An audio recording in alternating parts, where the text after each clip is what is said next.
দাঁড়িপাল্লায় vote দিলে নাকি বেহেশতে যেতে হবে। হায় হায়, চিন্তা করেন। তাহলে আর আমার নামাজ পড়া, আল্লাহর কাছে কমপ্লিট সারেন্ডার করা, ঈমান আনা, এগুলোর দরকার নাই নাকি?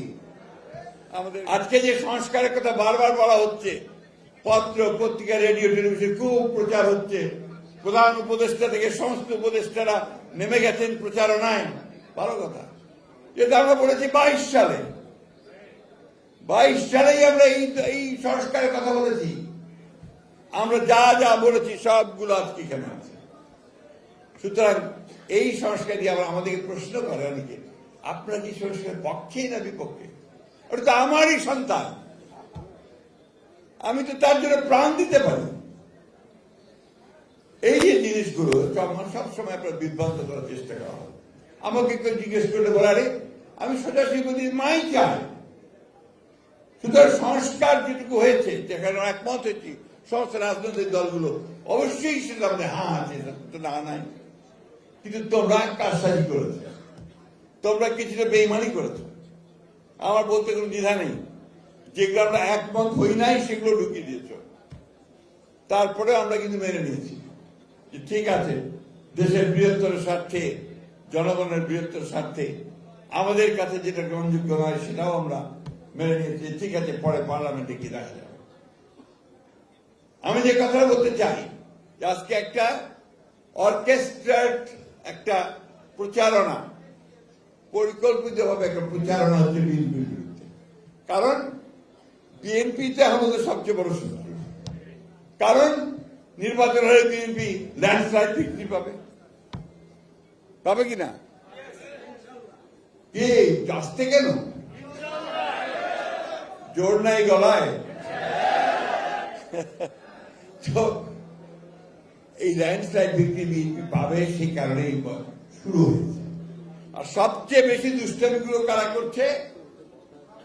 যারা অতীতে বাংলাদেশকে স্বীকার করে না, যারা বাংলাদেশের স্বাধীনতাতে বিশ্বাসী করে না, এবং ওই সময় যে আপনাদের বললেন যে কত মানুষ মেরেছে, আমাদের মা বোনদের কতজনের সম্ভ্রম হানি করেছে, কতজনকে পাকিস্তান হানাদার বাহিনীর হাতে আমাদের মা বোনদের তুলে দিয়েছে, সেই হিসাব আমরা ভুলি নাই। তারপরেও আমরা মনে করি যে রাজনীতি করছেন, রাজনীতি করেন সিধা রাস্তায় করেন, ধর্মকে ব্যবহার করে মানুষকে বিভ্রান্ত করে ভুল বুঝিয়ে দাঁড়িপাল্লায় ভোট দিলে নাকি বেহেশতে যেতে হবে। হায় হায়, চিন্তা করেন। তাহলে আর আমার নামাজ পড়া, আল্লাহর কাছে কমপ্লিট সারেন্ডার করা, ঈমান আনা, এগুলোর দরকার নাই নাকি? আমাদের এখানে অনেকে আছেন, তারা ভালো বলতে পারবেন। বন্ধুগণ, এরা হচ্ছে এই মুনাফিকি করে, এই মানুষকে ভুল বোঝায়, ভ্রান্তি বোঝায় দিয়ে তারা এই সমস্ত করে বরাবর। আজকে না, পাকিস্তান আন্দোলন যখন হয়, ভারতবর্ষ যখন স্বাধীন হচ্ছে, যখন জিন্নারা লড়াই করছেন মুসলমানদের আবাসস্থল পাকিস্তানের জন্য, তখন তাদের নেতা মৌলানা মওদুদি পাকিস্তান আন্দোলনে করেননি, বিরোধিতা করেছেন। আমি কথাগুলো বলতাম না, আজকে বলতে বাধ্য হচ্ছি, কারণ তারা এই কথাগুলো আজকে বিভিন্নভাবে বিএনপিকে মিথ্যা প্রচার করে। বাংলাদেশ স্বাধীনতা যুদ্ধ করেছে প্রতিটি মানুষ, তখন তারা বিরোধিতা করেছে, ঠিক না? আজকে যখন বাংলাদেশের মানুষ উন্মুখ হয়ে আছে যে বাংলাদেশি জাতীয়তাবাদের রাজনীতি, তারেক রহমানের নতুন রাজনীতি, আধুনিক রাজনীতি যা বাংলাদেশকে পাল্টে দেবে তা গ্রহণ করবার জন্য উন্মুখ হয়ে আছে, তখন তারা আবার সেটাকে বিভ্রান্ত করার চেষ্টা করছে ধর্মের নাম দিয়ে। আমাদের কথা খুব পরিষ্কার, আমরা ধর্মে বিশ্বাস করি। আমাদের নেতা যারা প্রেসিডেন্ট জিয়াউর রহমান সাহেব, তিনি প্রথম কোরআন শরীফে কথা বলেছেন সংবিধানে, তিনি প্রথম সংবিধানের মধ্যে বিসমিল্লাহির রহমানির রহিম দিয়েছেন, তিনি প্রথম আল্লাহর উপরে অবিচল আস্থা বিশ্বাসের কথা বলেছেন, ঠিক না? এবং আমরা সব সময় সেইভাবে এই দেশে কাজ করেছি। বক্তব্য বাড়াবো না।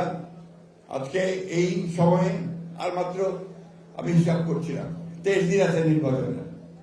এখন অনেকে নির্বাচন হবে কিনা, বাধা দেব, করতে দেব না, ভেতরে ভেতরে খবর নিয়ে দেখেন তাদের 3টা ভোটও নেই।